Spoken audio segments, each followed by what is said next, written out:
নমস্কার। আমার কাছে দূরে দেশে বিদেশে ছড়িয়ে থাকা সকল শ্রোতা বন্ধুকে অনেক অনেক স্বাগত জানাই audio story with Moumita YouTube চ্যানেলে। আজ এই চ্যানেলে আপনাদের পড়ে শোনাবো বিখ্যাত সাহিত্যিক সমরেশ মজুমদারের লেখা খুব সুন্দর একটি ছোট গল্প, মন ছোঁয়া গল্প। গল্পের নাম কুসুম, আমি জানি তুমি ভালো নেই। শুনতে থাকুন আজকের গল্প কুসুম, আমি জানি তুমি ভালো নেই।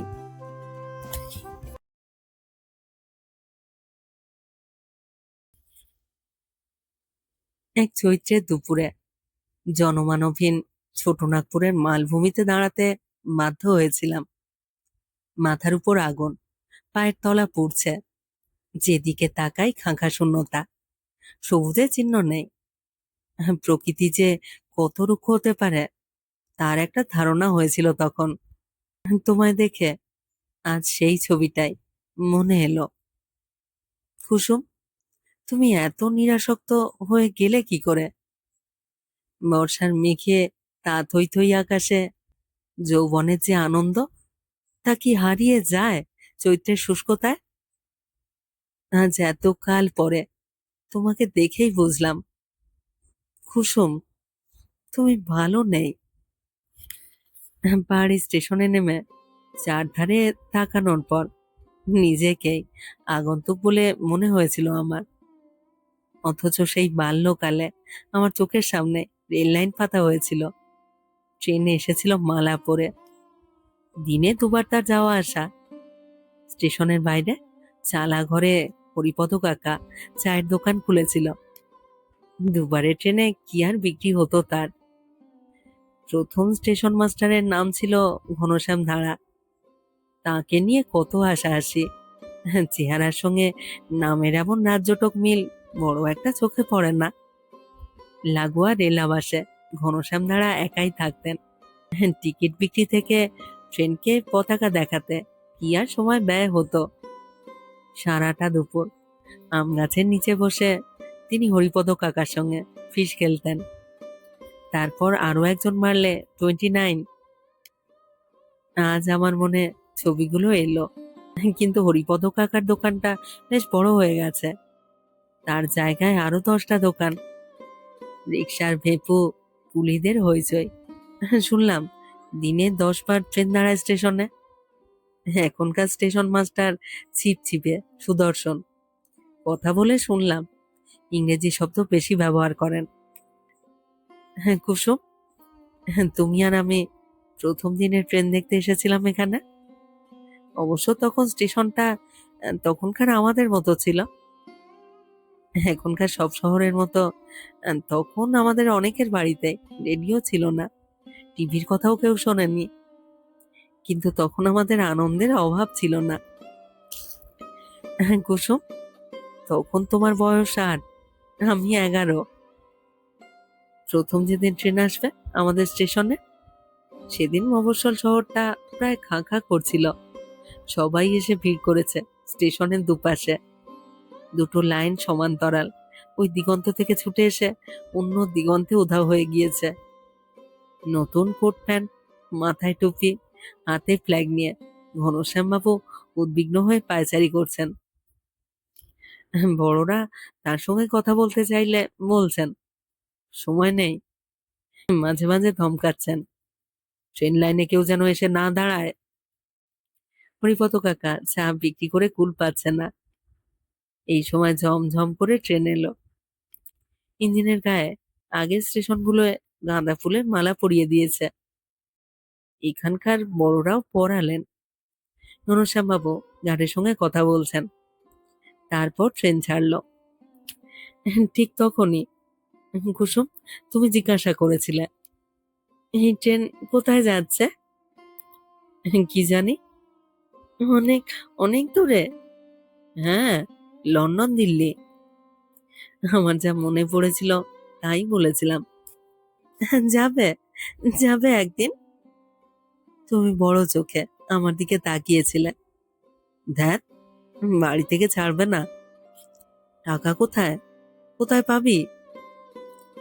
তুমি আর কোনো কথা বলনি। রিক্সায় উঠলাম। নিয়ারি রিক্সাওয়ালা। জিজ্ঞাসা করে জানলাম লোকটা কাজের ধান্দায় এখানে এসেছিল 10 বছর আগে, এসেই রিক্সা চালাচ্ছে। লোকটা জিজ্ঞাসা করলো আমি কোথায় যাব। সেটা আমিও ভাবছিলাম। আমাদের বাল্যকালে এই মফস্বল শহরে কোনো হোটেল ছিল না। রামলাল আগরওয়ালা একটা ধর্মশালা বানিয়েছিলেন, কিন্তু সেখানে অবাঙালি ব্যবসায়ীরাই উঠতো। ভেবেছিলাম সেখানেই যেতে হবে, কিন্তু স্টেশন চত্বরে এত পরিবর্তন দেখে রিক্সাওয়ালাকে জিজ্ঞেস করলাম, এখানে ভালো হোটেল হয়েছে? হ্যাঁ বাবু, 4টে ভালো হোটেল, একটা খুব ভালো হোটেল। বেশ, খুব ভালোটাই নিয়ে চলো। একটু বাদে যে শহরটাকে আমি দেখতে পেলাম তা আমার অচেনা। দারুণ দারুণ দোকান, নতুন বাড়ি, বিউটি পার্লার থেকে শুরু করে এটিএম, টিভি শোরুম থেকে পিজার দোকান, যা আছে সব আধুনিক শহরে এইখানে তা পাশাপাশি সাজানো। রাস্তাগুলো অনেক চওড়া হয়েছে, যেন আলাদিনের দৈত্য এসে বদলে দিয়ে গেছে সব। আর তখনই আমার ভয় করতে লাগলো কুসুম। তুমি আছো তো এই শহরে? খুব ভালো হোটেলের সামনে এসে অবাক হয়ে গেলাম। ইন এবং আউট লেখা দুটো গেট, মাঝখানে অনেকটা সুন্দর লন, ওপাশে ঝকঝকে 5 তলা বাড়িটার উপর লেখা আছে ডে&নাইট। এত বড় বাড়ি তখন কেউ এখানে চোখে দেখেনি। রিক্সাওয়ালাটাকে ছেড়ে দিয়ে সুটকেস নিয়ে কাছের দরজা ঠেলে মা বাড়াতে ঠান্ডা লাগলো বেশ। বুঝলাম ঠান্ডা মেশিন চলছে।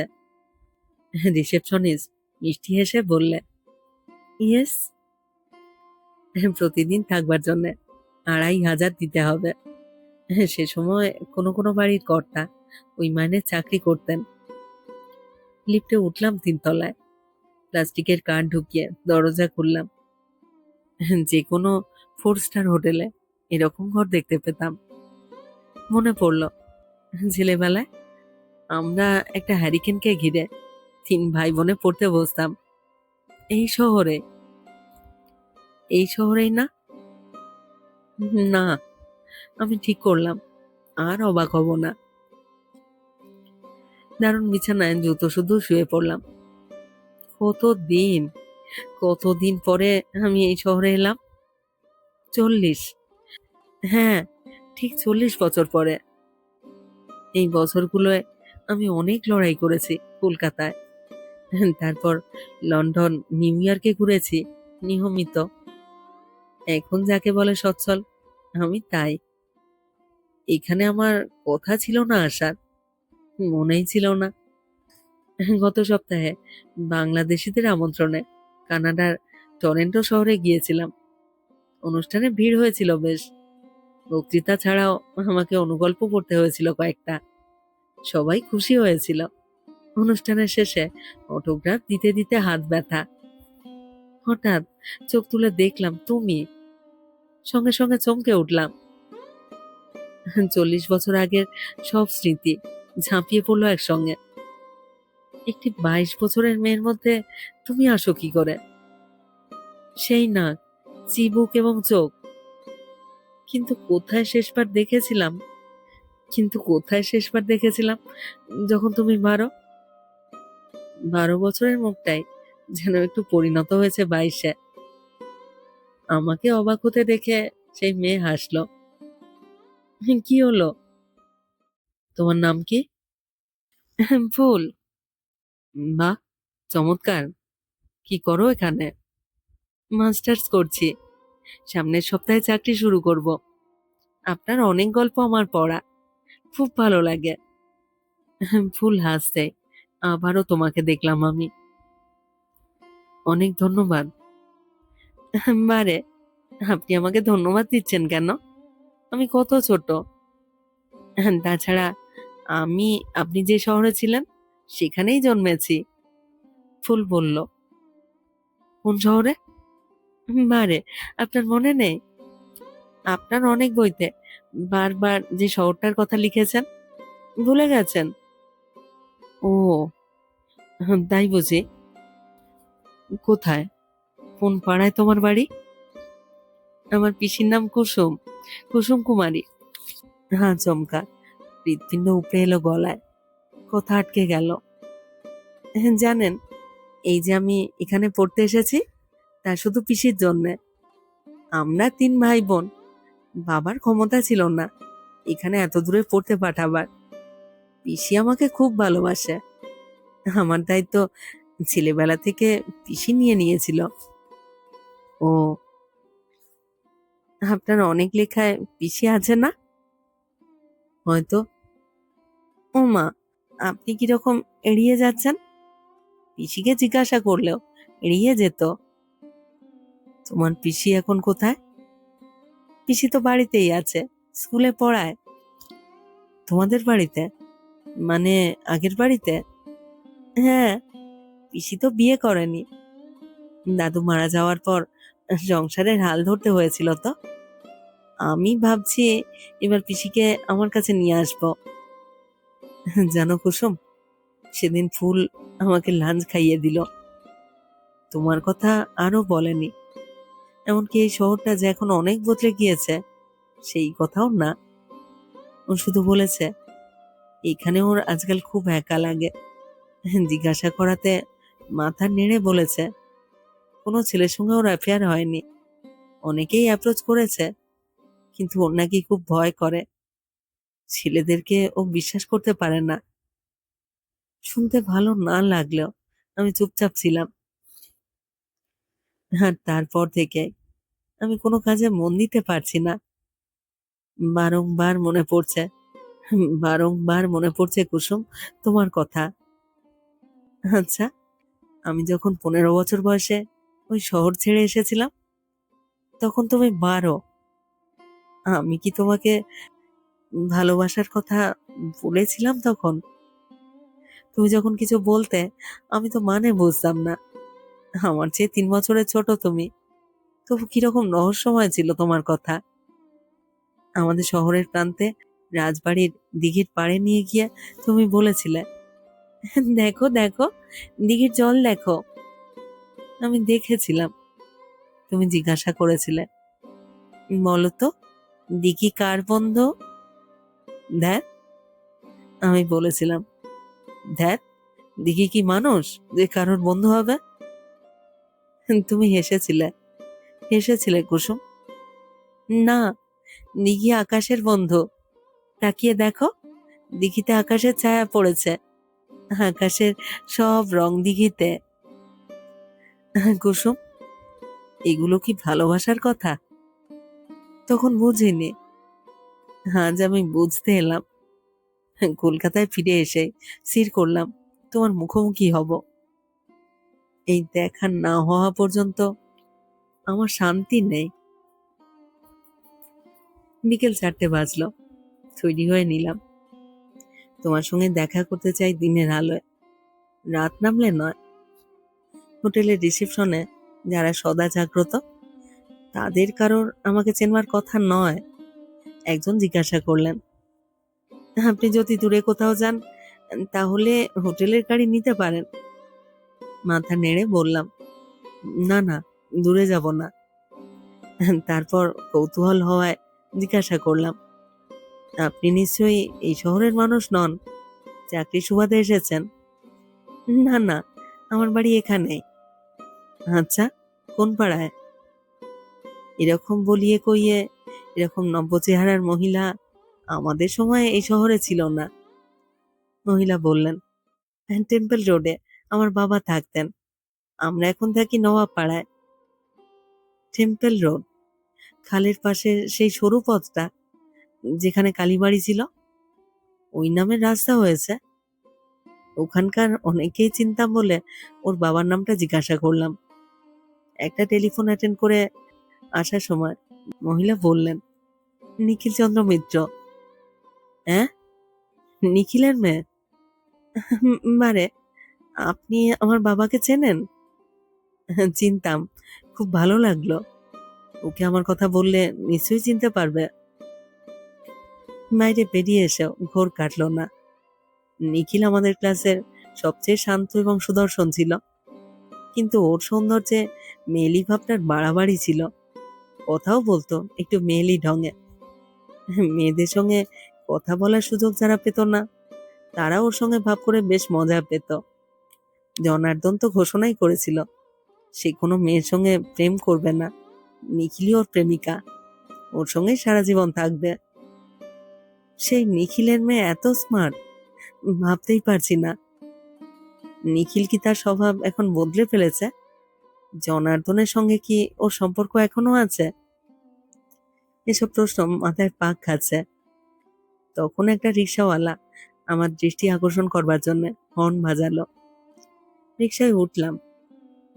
তোমার বাড়িতে যেতে হলে শহরের অনেকটা ডিঙিয়ে যেতে হবে। তখন ছিল সরু রাস্তা, এখন সেটা বেশ চওড়া হয়েছে। বাঁদিকে গুপ্তদের পুকুরটা চোখে পড়তে জায়গাটাকে চিনে ফেললাম। পুকুরটা এখনো আগের মতো রয়েছে, অল্প জল। হয়তো সরকারের আইন পুকুরটাকে বাঁচিয়ে রেখেছে প্রমোটারদের হাত থেকে। কিন্তু এই রাস্তার দুধারে অনেক ছোট ছোট দোকান ছিল, তারা কোথায় গেল? এখনকার সাইবার ক্যাফে, বিউটি পার্লার, আধুনিক ফাস্টফুডের দোকান পর পর দারুণভাবে সাজানো। মোড়ের মাথায় এসে মনে পড়ল যতীন কাকার কথা। ওর ভাইপো বুলু আমাদের সঙ্গেই পড়তো। তখন শহরের একমাত্র বই পত্রিকার দোকানটা ছিল যতীন কাকার। দোকানটা ভেঙে রাস্তা হলেও পাশের দোতলা বাড়ির একতলা সাইনবোর্ডটা দেখতে পেলাম, বইটই। হ্যাঁ, ওই নামটাই ছিল তখন, কিন্তু আমরা বলতাম যতীন কাকার দোকান। রিক্সাওয়ালাটাকে দাঁড়াতে বলে নিচে নামলাম। বাইরে থেকে বুঝিনি, ভেতরে বেশ ভিড়, আর দোকানটাও ঢের বড়, আগে যা ছিল তার 3 গুণ। 4টি যুবক খদ্দের সামলাচ্ছে।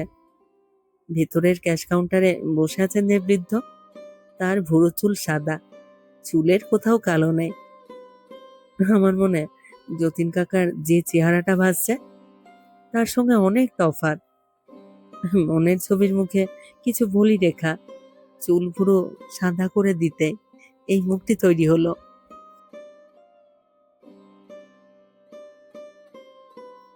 কি বই দেব? বই চাই না, ওর সঙ্গে কথা বলতে চাই। চোখের ইশারায় যতীন কাকাকে দেখালাম। যুবক যতীন কাকাকে জানাতে, তিনি আমার দিকে তাকিয়ে চিনতে চেষ্টা করেও না পেরে উঠলেন। এখনো পাজামা পাঞ্জাবি পরেন দেখছি। কাউন্টারের ধারে এসে বললেন, বলুন, আপনি কি যতীন কাকা? সঙ্গে সঙ্গে কপালে ভাঁজ পড়ল। এখন আমাকে সবাই দাদু বলে।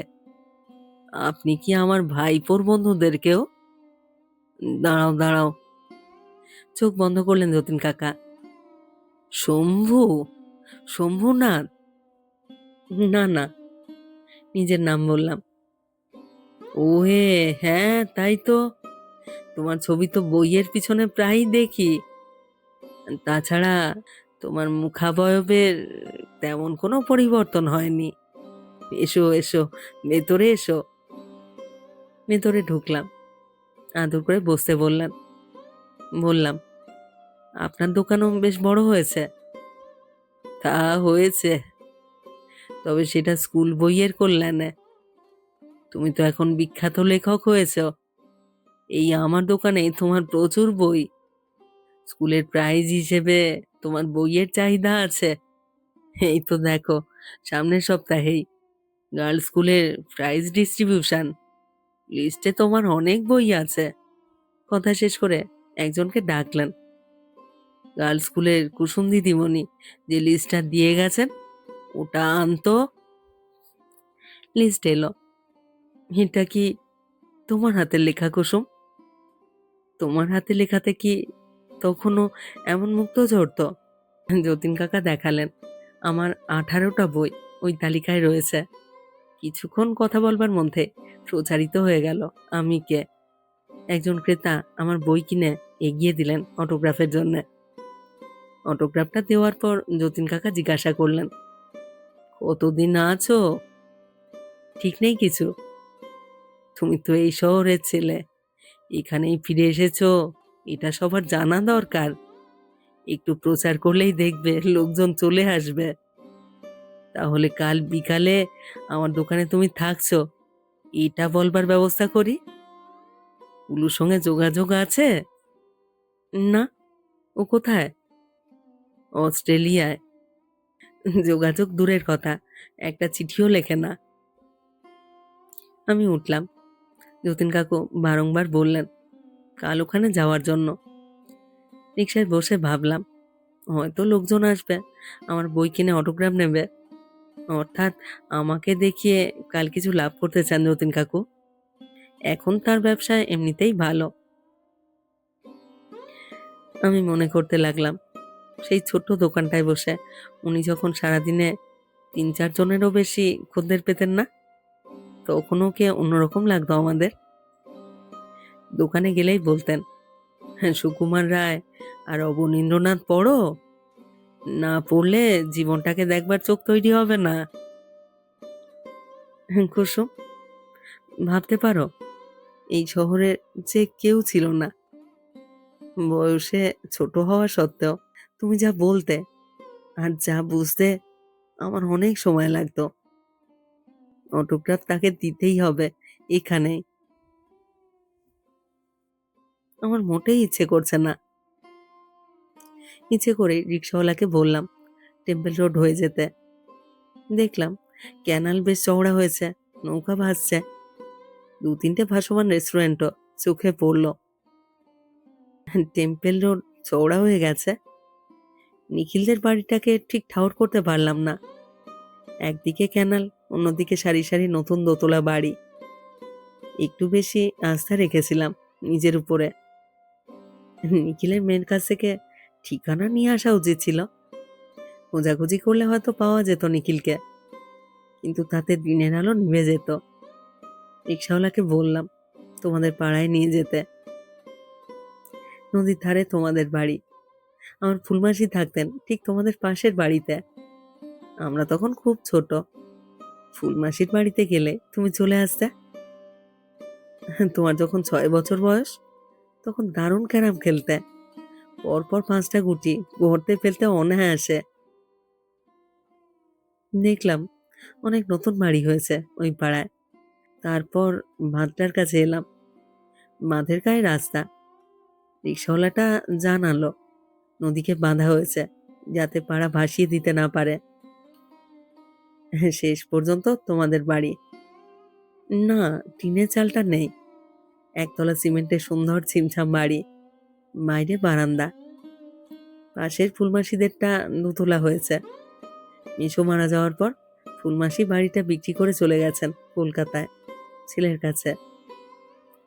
ভাড়া না মিটিয়ে রিক্সাওয়ালাটাকে অপেক্ষা করতে বলে গেট খুলে ভেতরে ঢুকলাম। একটি কিশোর বারান্দায় এসে দাঁড়ালো, আমাকে জিজ্ঞাসা করলো কাকে চাইছেন। একটু অস্বস্তি হলো। তোমার নাম বললে কি প্রতিক্রিয়া হবে? ছেলেবেলায় এই শহরে কোনো অবিবাহিতা মহিলার কাছে কোনো পুরুষ আসতো না, নাম করা তো দূরের কথা। এসে জিজ্ঞাসা করলাম, তোমার নাম কি? অনুপম। বাহ, খুব সুন্দর নাম। কে দিয়েছে? পিসিমণি। তাই বলো, তিনি আছেন? আছেন। আপনি কি পিসিমণিকে চাইছেন? থম ধরল বুকে। কুসুম, আমরা কি কেউ কাউকে কখনো দেখেছি? হ্যাঁ, ওর সঙ্গে দেখা করতে এলাম। এখন তো দেখা পাবেন না। কেন? বিকেল হলে পিসিমণির মন খারাপ হয়ে যায়, কারোর সঙ্গে কথা বলে না, বিছানায় শুয়ে গীতবিতান পড়ে চুপচাপ। কিশোরের কথার মধ্যে একজন মধ্যবয়সী মহিলা দরজায় এলেন। আপনি কোত্থেকে এসেছেন? আমি নাম বললাম। আপনি কি লেখক? হ্যাঁ, ওই আর কি। ও, বসুন প্লিজ। বারান্দায় সাজিয়ে রাখা চেয়ার দেখিয়ে এগিয়ে এলেন মহিলা। আমরা আপনার লেখার খুব ভক্ত, আমার মেয়েও। ফুল? হ্যাঁ, আপনি জানলেন কি করে? ওর সঙ্গে দেখা হয়েছিল আমেরিকায়। আচ্ছা, দেখুন তো গতকালও ফোন করেছিলাম, অথচ একবারও বলেনি। ও আপনার প্রায় সব লেখাই পড়েছে। বসুন বসুন। মহিলা আন্তরিক। বসলাম। আপনার মতো একজন মানুষ আমাদের বাড়িতে এসেছেন, ভাবতেই ভালো লাগছে। আপনার বাড়িও তো এই শহরেই ছিল না, তাই না? হ্যাঁ, এখানেই আমি জন্মেছি। এই নিয়ে তো আমাদের খুব গর্ব। যখনই এই শহরের কথা লেখেন, তখনই সবাই খোঁজে পরিচিত কে আপনার লেখায় এলো। আচ্ছা, আপনি বসুন, দিদিকে ডেকে দিচ্ছি। যদিও ব্যস্ত থাকে, তাহলে বিরক্ত করবার দরকার নেই। মহিলা হাসলেন। দিদি স্কুল থেকে ফিরে একটু আরাম করে, তাই ওদের বোঝানো হয়েছে মন খারাপ তাই কথা বলবে না, নইলে এ তো বক বক করে মাথা ধরিয়ে দেয়। আচ্ছা, আপনি চায়ে চিনি দুধ খান? ওই, হ্যাঁ, আমি নর্মাল চা খাই। মহিলা ভেতরে চলে গেলে অনুপম জিজ্ঞাসা করলো, আপনি দিদিকে কিরকম দেখলেন? মোটা না রোগা? কোনোটাই নয়, খুব সুন্দর। এই সময় ভেতর থেকে তার মায়ের গলা ভেসে আসছে। সে বলল, আচ্ছা চলি। বারান্দায় বেতে চেয়ারে বসে দেখলাম মাঠের উপর ধীরে ধীরে সন্ধ্যা নামছে। এখানে বসলে আর নদী দেখা যায় না। এই সময় তুমি এলে, এসে দরজায় দাঁড়ালে। পরনে অফ হোয়াইট শাড়ি, চুল হাত খোঁপায় জড়ানো, চোখে চশমা। না, একটুও ভারী হয়নি শরীর, তেমন রোগাও নয়।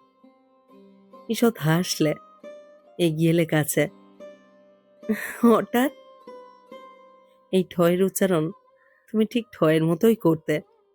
সুচিত্রা মিত্র যেমন গান গাইবার সময় করেন, কখনোই ঠ ট হয় না। উঠে দাঁড়িয়েছিলাম, চলে এলাম। বসো। এমন গলায় তুমি বললে যেন কাল বিকেলেও আমাদের দেখা হয়েছিল। বসলাম। তুমি আমারও বললে, শুনলাম আমেরিকায় গিয়ে ফুলের দেখা পেয়েছিলে। হ্যাঁ, অনেক ফুল, তবে টিউলিপটা ওই সময় ফোটেনি। তাই? তুমি তাকালে। হ্যাঁ, ও নিজেই আলাপ করলো। আমি ওকে দেখে অবাক হয়েছিলাম। একেবারে পিসির মুখ বসানো, খুব সপ্রতিভ কথাবার্তা। বলল, তুমি ওর সবকিছু। তাই বুঝি এলে? মানে? ফুলের সঙ্গে দেখা হওয়ার পর আমার কথা মনে পড়লো? মনে এলো নয়, মনে ছিল। ফুল সেটাকে নাড়িয়ে দিল বলতে পারো। ফুল বলল, আপনার সব লেখায় পিসি আছে না? ও মা, তাই বলল? হ্যাঁ, তা থেকে প্রমাণিত হয় মনে ছিলই। প্রমাণ তো কেউ চায়নি। তবে হ্যাঁ, তুমি এই কয় বছরে আমাকে কেবলই অস্বস্তিতে ফেলে গেছো। আমি কি এমন অন্যায় করেছি? অস্বস্তিতে ফেলেছি? কিরকম? মারে, এই শহরে যে কোনো নারী চরিত্র তোমার গল্প উপন্যাসে এলে সবাই মনে করে সেটা নাকি আমি। আমার কথা বলবার ধরন নাকি তাদের মধ্যেও। স্কুলের অন্য শিক্ষিকারা রঙ্গ করে বলেন, তোমার উচিত ছিল ভদ্রলোকের কাছে লেখার অর্ধেক টাকা ডিমান্ড করা। মেয়ে চরিত্র হলেই তার মধ্যে তোমাকে মিশিয়ে দিচ্ছেন। গম্ভীর হয়ে গেল কুসুম। আমি যত সামান্যই হই, আমি আমি আমি কারোর মধ্যে যেতে চাই না। আমাকে কেন আমার মতো একা থাকতে দেওয়া হচ্ছে না, তা তো বুঝতে পারছি না। আমি তোমার মুখের দিকে তাকাতে তুমি মুখ ফেরালে, যেন যা বলার বলা হয়ে গেছে, আর এ নিয়ে কথা বাড়াতে চাও না। এই সময় সেই মহিলা চা নিয়ে এলেন, সঙ্গে কিছু খাবার। কুসুম বলল, ওর নাম দীপা, দীপা বলি, আমার ভাইয়ের বউ। মহিলা বললেন, আমি কিন্তু আপনার দীপাবলি নামের যোগ্য নই। কুসুম বলল, ওই এক কথা, দীপাবলি একটা বানানো চরিত্র। তুমি বানানো হবে কেন? তুমি তোমার মতো। বানানো বললেই হলো? তাহলে সবাই দীপাবলির প্রশংসা করে কেন? মহিলা বললেন, ওটাই লেখকের কৃতিত্ব। যারা প্রশংসা করে তাদের জীবনটা ওই রকম হলে বুঝতে পারতো। কাজের অছিলায় মহিলা ভেতরে চলে গেলেন এবং তখনই আমি জিজ্ঞাসা করলাম, কুসুম, তুমি কেমন আছো? সে চোখ ঘোরালো, চশমা খুলে আঁচলে মুছলো। কেমন দেখছো? বললাম, তুমি ভালো নেই। এই ভঙ্গিতে তুমি কথা বলতে না। বারে, তুমি যখন আমার কথা বলতে শুনেছ, তারপর তো 40টা বছর পার হয়ে গিয়েছে। একমাত্র আকাশ ছাড়া এত বছরে সবকিছু বদলে যেতে পারে। আমি তো আকাশ নই। পরিবর্তন তাই স্বাভাবিক। পরিবর্তিত হওয়া মানে খারাপ থাকা নয়। কুসুম বলল, কথাগুলো সে বলছিল বটে, কিন্তু মনে মনে জানলাম সে ভালো নেই। কুসুম জিজ্ঞাসা করলো, তুমি কেমন আছো জিজ্ঞাসা করব না কেন? ভালো না থাকলে কেউ এত লেখা লিখতে পারে না। বাহ, এটা তো একটা অভ্যেস। লোকে যে অভ্যেসে চাকরি করে, হয়তো করে, কি জানি। তারপর তাকালো সে আমার দিকে। কেন এলে? কোথায়? এই শহরে? হ্যাঁ। এখানে তো তোমার কোনো কাজ নেই। আমি কোনো প্রয়োজনে আসিনি, এসেছি টানে। এসে দেখলাম শহরটা একদম বদলে গিয়েছে। যে হোটেলে উঠেছি সে সময় এমন হোটেল এখানে কল্পনাও করতে পারতাম না। যতীন কাকার বইয়ের দোকানটাও বদলে গেছে। ফিরে গিয়ে যে লেখাই লিখবো, আমার ছেলেবেলার শহরটা ছবি আর আসবে না। কোন হোটেলে উঠেছ? বললাম। সে বলল, বাব্বা, খুব দামি হোটেল। এই শহরে এসে কোনো হোটেলে উঠবো তাই ভাবতে পারিনি আগে।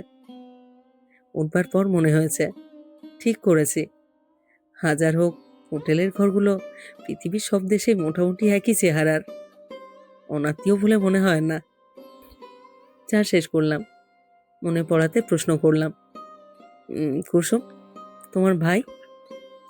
ও বড় ছেলেকে নিয়ে কলকাতায় গিয়েছে। বেশ, তাহলে আজ উঠি। কদিন থাকছো? থাকার তো আর কোনো কারণ নেই, কালই ফিরে যাব। ফিরে যাবে? হাসলো সে। যাও। উঠে দাঁড়াতে মহিলা এবং কিশোর চলে এলেন। মহিলা বললেন, কাল তো ছুটির দিন, দুপুরে এখানেই খাবেন। কুসুম বলল, উনি কাল সকালেই চলে যাচ্ছেন। সে কি, কবে এসেছেন? বোধহয় আজকেই।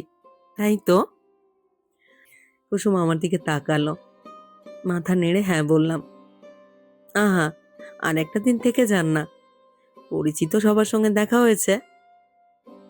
এসে বললাম, শহরটা এমন বদলে গেছে যে পরিচিতেরা কে কোথায় আছে খুঁজে পাবো না। তাছাড়া 40 বছর বাদে দেখা হলে এতকালে জমে থাকা স্মৃতি যে হোঁচট খাবে তা আগে বুঝতে পারিনি। আচ্ছা, চলি। কুসুম বলল, চলুন, আপনাকে এগিয়ে দিই। কিশোর জিজ্ঞাসা করল, ইসি, আমি তোমার সঙ্গে যাব? তার মা ধমক দিল, তুমি যাও, পড়তে বসো গে, সন্ধে হয়ে গিয়েছে। নিচে নেমে বললাম, এগিয়ে দেওয়ার দরকার নেই, সামনেই রিক্সা রয়েছে। থাক না, ও নিচের রাস্তা দিয়ে বাঁধের শেষে যাক, আমরা বাঁধের উপর দিয়ে হেঁটে ওখানে পৌঁছে গেলে আপনি চলে যাবেন। রিক্সাওয়ালাকে তাই বলা হলো। ধাপে ধাপে পা ফেলে যখন বাঁধের উপর উঠে এলাম, তখন নদীর জল আরো কালো হয়েছে। বললাম, বাঁধ দিয়ে বন্যা বন্ধ হয়ে গেছে?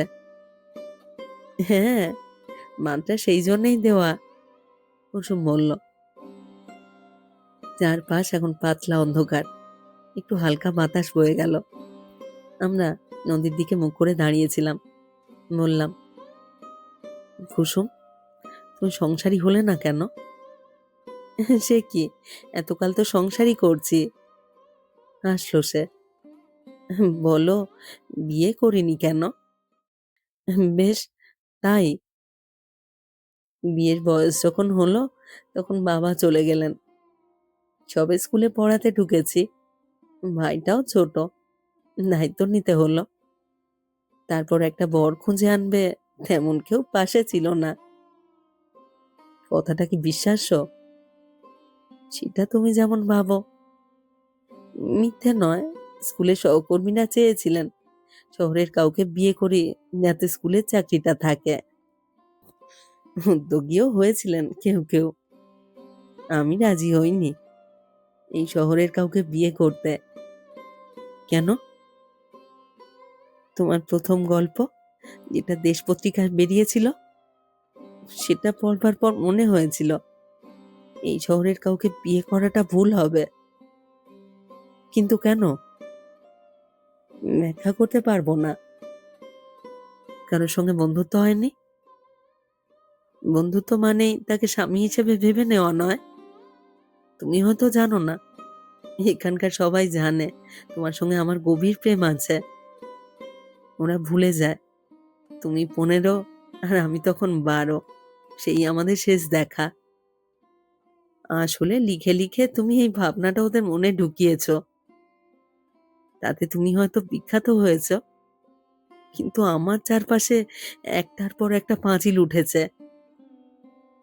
বিষণ্ণ গলায় বলল সে।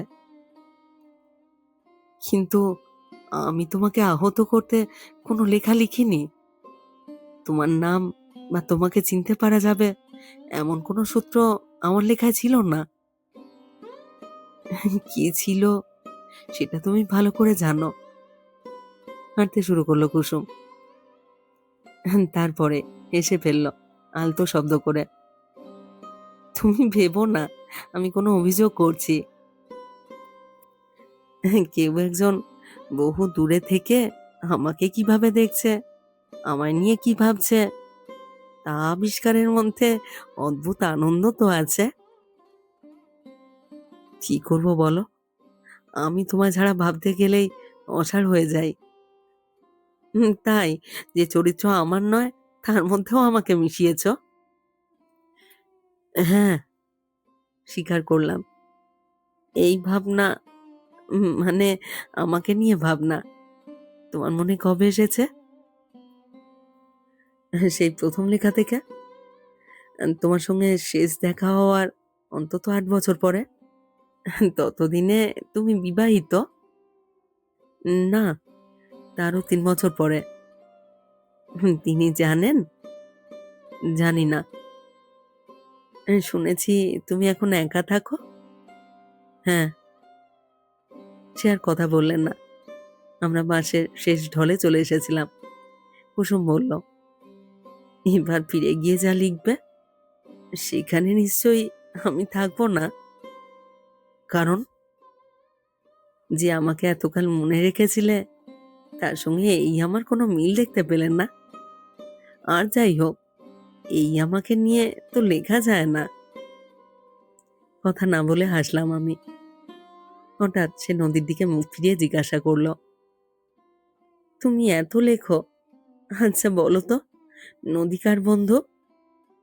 আকাশের, জবাব দিলাম। ঠিক, কিন্তু আকাশ যখন অন্ধকারে তখন নদীও কালো। দুজনের কোনো যোগাযোগ থাকে না, যে যার নিজের মতো। সে যেন নিজের সঙ্গেই কথা বলল। তখন আবার জিজ্ঞাসা করলাম, কুসুম তুমি কেমন আছো? সে তাকালো। কি মনে হয়? কুসুম, আমি জানি তুমি ভালো নেই। এবার শব্দ করে হেসে উঠল সে। ধুর, চমৎকার আছি। তোমার এত উপন্যাসের নায়িকাদের মধ্যে ছড়িয়ে আছি আমি, খারাপ থাকবো কি করে? হঠাৎ ঘুরে দাঁড়ালো সে। তুমি তো আমাকে নিয়ে এত লেখো, আর যদি বলি আমাকে নিয়ে এমন কোথাও চলো যেখানে বাকি জীবনটা আমরা পাশাপাশি থাকতে পারবো। পারবে? পারবে নিয়ে যেতে? উত্তরটা নিজেই দিল সে। পারবে না, পারবে না, সম্ভব নয়। ঝর্ণা নদী হয়ে গেলে আর পাহাড়ে ফিরে যেতে পারে না। তার চেয়ে এই ভালো, এই যেমন আছি, ইনাফ। কুসুম ফিরে গেল বাঁধের উপর দিয়ে। ধীরে ধীরে অন্ধকার তাকে আড়াল করলো। নেমে এলাম নেমে এলাম রাস্তায়, রিকশায়। হোটেলে ফিরে আসতে রিসেপশনের নতুন মেয়েটি বলল, স্যার, আপনার একটা মেসেজ আছে টেলিফোনে। ঘরে এসে বোতাম টিপতে কুসুমের গলা শুনতে পেলাম, শোনো, আমি জানি তুমিও ভালো নেই,